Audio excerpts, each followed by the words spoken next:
그 주목할 만한 두 사람 중에 먼저 한동훈 장관 얘기해 보겠습니다. 한동훈 장관의 아내 진은정 변호사가 오늘 공개적인 자리에 처음으로 포착이 됐습니다. 국무위원 배우자들의 적십자 봉사활동 그 자리였습니다.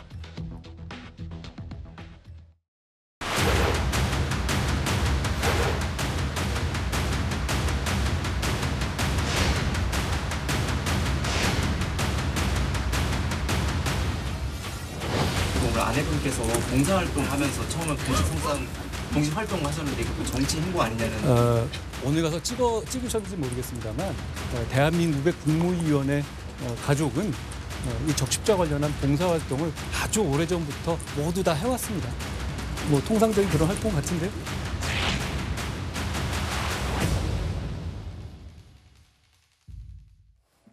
최근에 이제 기자들 질문에는 상당히 굳은 표정을 한 장관 얘기했는데 기자들이 본인 배우자 얘기했더니 그때부터 좀 이제 뭔가 표정이 약간 좀 어색한 이제 웃음들이 좀 나오긴 했어요.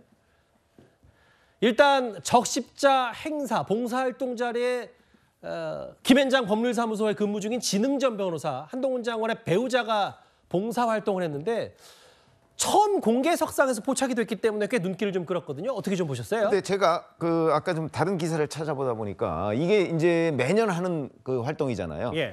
근데 작년에는 안 했나? 그게 어디 기록에 없더라고요, 보니까. 그러니까 아마 제가 보건대는 아마 작년에도 했을 가능성이 매우 높아요. 예. 이거는 국무위원 부인들이 하는 봉사활동이잖아요. 예. 그러면 한동훈 법무부 장관은 작년에도 법무부 장관이었기 때문에 아마 그 부인이 작년에도 봉사활동을 했을 것이다라고 친다면 결국 이번에도 정례적인 활동에 나온 거에 불과하잖아요. 만약에 진은정 변호사가 정례적인 활동이 아닌 특별한 무슨 봉사활동에 뭐 본인 주체로 뭔가를 했다든가 아니면 그런 데에 참석을 했다든가 한다면 이거를 한동훈 장관의 정치 어떤 정계 진출 시그널로 우리가 충분히 해석을 할 수 있겠지만 예. 이거는 그냥 정례적인 활동이기 때문에 저는 이거를 한동훈 장관의 정계 진출과 연결 짓는 것은 조금 무리수다 이렇게 생각이 들고요. 예. 그러면 이제 이거와 한동훈 장관이 실제 총선에 출마할 것이냐 그거는 좀 별개의 문제라고 봐요. 예. 그러니까 그런 거에 어떤 신호다 이렇게 얘기하기에는 이거는 통상적인 활동의 수준에 그치는 것이다 이렇게 봅니다. 사실 작년에도 저희가 저희가 해당 행사를 좀 여러 사진들을 찾아보니까 당시에 한덕수 국무총리 배우자도 나왔는데 그때 이제 법무부 얘기도 진은정 변호사 그러니까 한동훈 장관의 배우자가 참석을 했는데 이게 사진을 저희도 못 찾았어요. 이제 당시에는 마스크를 쓰고 행사에 참석했기 때문에 저렇게 오늘처럼 또렷하게 한동훈 장관의 배우자가 이렇게 포착된 건 오늘 처음이기 때문에 그래서 뭐 여러 뒷얘기들이 나오는 건데 말씀드렸던 것처럼 법무부는 한동훈 장관의 부인 진응정 변호사가 작년에도 통상적으로 참석을 했고 오늘 추경호 경제부총리 부인, 통일부 장관 부인도 함께했기 때문에 일상적인 행사다. 근데 이제 최근에 이제 한동훈 장관의 뭐 여러 일거수일투족이 가장 윤석열 초대 내각에서 관심을 많이 받고 있으니까 박원석 의원께서 어떻게 판단하세요? 아니 저는 뭐 한동훈 장관 배우자가 오늘 저 봉사활동에 참여한 게 총선 출마의 시그널이다 이렇게는 안 봅니다. 그냥 예. 통상 다른 장관 부인들이 하는 활동을 한 건데. 근데 이제 문제는 그렇게 해석이 되는 거죠. 한동훈 장관과 관련돼서는 작은 어떤 변화조차 전부 이제 이 정치 참여 혹은 정치 시작의 신호로 받아들이는 이제 그런 어떤 관심이 지금 형성이 돼 있잖아요. 그런 관심이 높아져 있고 뿐만 아니라 한동훈 장관의 모든 메시지가 다 정치적으로 해석되고 더러는 본인도 메시지를 낼 때 정치적 해석의 가능성을 염두에 두고 메시지를 내기도 한단 말이에요.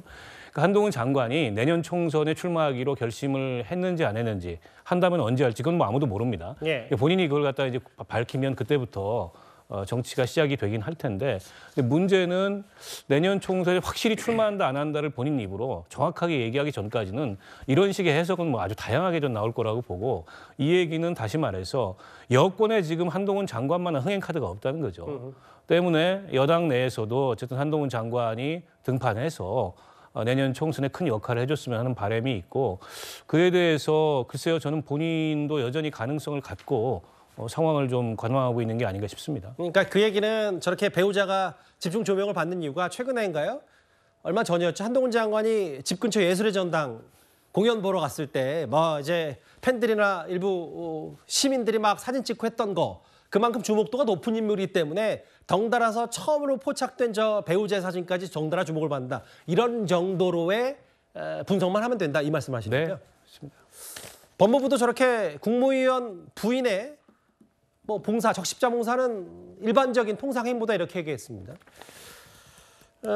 근데 오늘 앞서 제가 여권에서 주목받는 인물 2명이 만났다고 했잖아요. 한동훈 장관 말고도 오세훈 시장이 오늘 범죄 피의자 원스톱 솔루션 센터 협약식에서 함께 참석을 했습니다.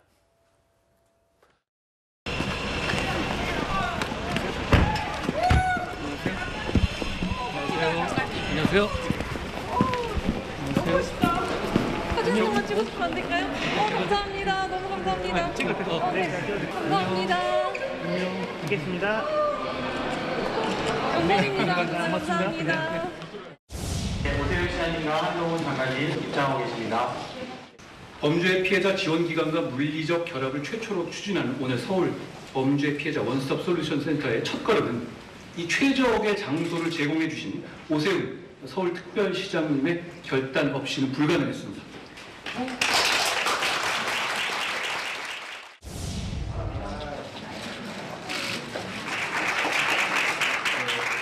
오늘 두 분께서 넥타이도 맞춰서 범죄 피해자 지원을 위한 마음을 모아서 두 분께 손을 맞잡고 한번 사진 촬영하겠습니다. 팔자 서주시면 감사하겠습니다. 그러게요. 두 사람 다 빨간 넥타이를 함께 매고 오 시장 결단 없었으면 불가능했다. 법무부를 비롯한 검찰 등과 힘을 합쳐야 된다. 범죄 피해자 솔루션 센터 협약식에서 두 사람의 기념 촬영도 하고 같은 메시지를 좀 냈는데 오늘 한 장관의 배우자가 처음으로 포착돼서 많은 주목을 받았다면 오세훈 시장은 어제 KBS 박민 신임 사장이 이른바 과거 KBS 보도에 대해서 직접 사과를 했잖아요. 특히 오 시장 지난 서울시장 보궐선거 때 이른바 생태탕 논란이에요. 본인 SNS에 저렇게 썼더라고요. 늦었지만 큰 의미가 있다. 어떻게 보셨어요? 예, 늦었지만 큰 의미가 있죠. 그러니까 이제 왜 저렇게 사고 쳐놓고 가짜 뉴스 남발하고도 반성은커녕 계속해서 뻑뻑 우기는 사람들이 그냥 수두룩 뻑적하지 않습니까? 그런 점에서 공영방송 KBS가 이제 정상화의 첫걸음으로 4대 가짜 뉴스 자체 검증해갖고 저렇게 얘기한 거 그 자체적으로 의미가 있습니다. 그런데 오세훈 시장이 또 이런 얘기도 했어요. 그렇지만 그런 그 사후 사과의 한계도 분명하다. 소 잃고 외양간 고쳐봤자 소는 돌아오지 않는다. 근데 이 얘기가 뭐냐면요. 예. 2002년 대선 때 한나라당 이회창 후보가 민주당 노무현 후보에게 57만 표 차로 석패를 했습니다. 큰 차이가 아니에요. 그런데 그 당시에 대선의 최대 이슈가 됐던 게 뭐죠? 이회창 후보의 두 아들이 병역 비리가 있었다. 병역 의무 부사관 출신인 김대업이 거기에 대해서 아주 생생한 뭐가 있는 것처럼 다 했어요. 근데 나중에 그게 허위 폭로였다는 게 다 증명이 됐고요. 김대업은 옥고를 치렀습니다. 그런데 그게 표심에 상당 정도 영향을 줬을 텐데 간발의 차로 그때 이회창 후보가 졌거든요. 근데 소 잃고 외양간 못 고치는 거예요. 김대업이 그렇게 가짜 뉴스로 정치 사기를 쳤다 해갖고요. 대선 결과가 뒤바뀌지가 않습니다. 작년 3구 대선을 보자고요. 이 김만배 일당이 대장동 몸통은 윤석열이다. JTBC, 경향신문 이런 이른바 메이저 언론까지 다 등장해서 뉴스타파 정도가 아니죠. 예. 그래서 근데 결과적으로 0.73% 윤석열 후보가 겨우 이겼는데 만약에 이게 뒤집혔다. 나중에 뭐 이런 그 언론기관들이 가짜 뉴스 발신했다는 게 드러난들 그런 게 바로 잡혀질 수가 있겠습니까? 알겠습니다. 그래서 이 민주주의 제도라는 게 우리가 추구해야 될 현재까지 인류가 개발해낸 그 최상의 정치 시스템인 건 분명한데 이런 그 정치 사기 행위에 굉장히 허약한 제도라는 것도 우리가 유념해야 될 것 같습니다. 두 사람의 만남까지 뭐 정치적 의미까지 좀 더해서 여러 논평까지 좀 덧붙여 봤습니다.